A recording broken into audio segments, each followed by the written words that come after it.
de 1 a 38. Alguns fariseus vieram ao encontro de Jesus e começaram a discutir com ele.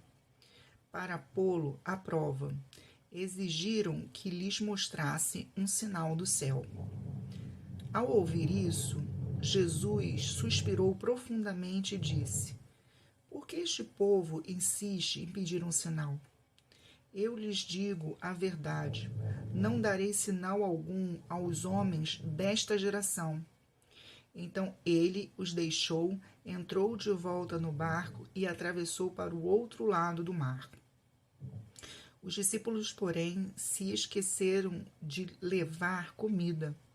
Tinham no barco apenas um pão. Enquanto atravessavam o mar, Jesus os advertiu: Fiquem atentos, tenham cuidado com o fermento dos fariseus e de Herodes. Os discípulos começaram a discutir entre si porque não tinham trazido pão. Ao saber do que estava falando Jesus, por que discute sobre a falta de pão? Ainda não sabem ou não entenderam? Seu coração está tão endurecido que não compreendem? Vocês têm olhos, mas não veem? Têm ouvidos, mas não ouvem? Não se lembram de nada?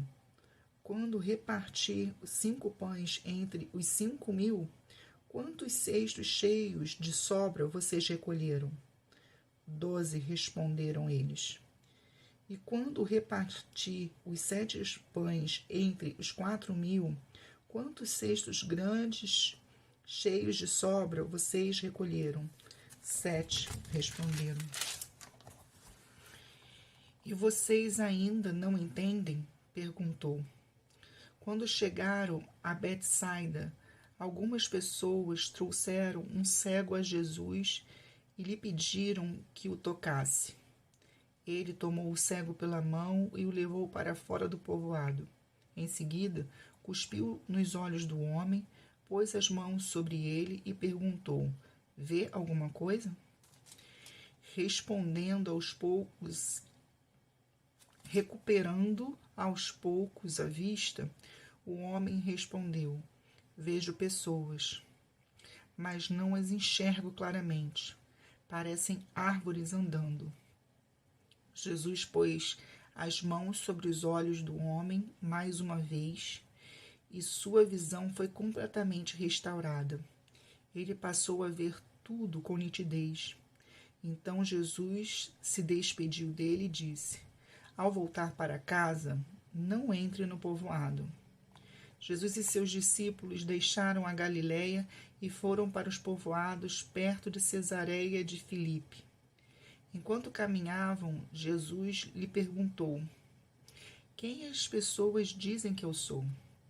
Eles responderam: Alguns dizem que o Senhor é João Batista, outros que é Elias, ou um dos profetas.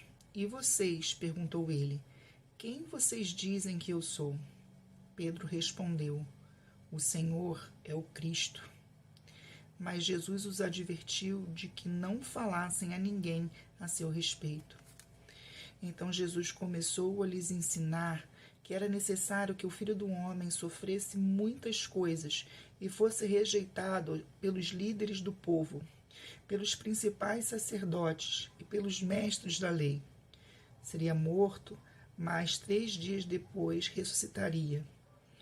Enquanto falava abertamente sobre isso com os discípulos, Pedro o chamou de lado e o repreendeu por dizer tais coisas.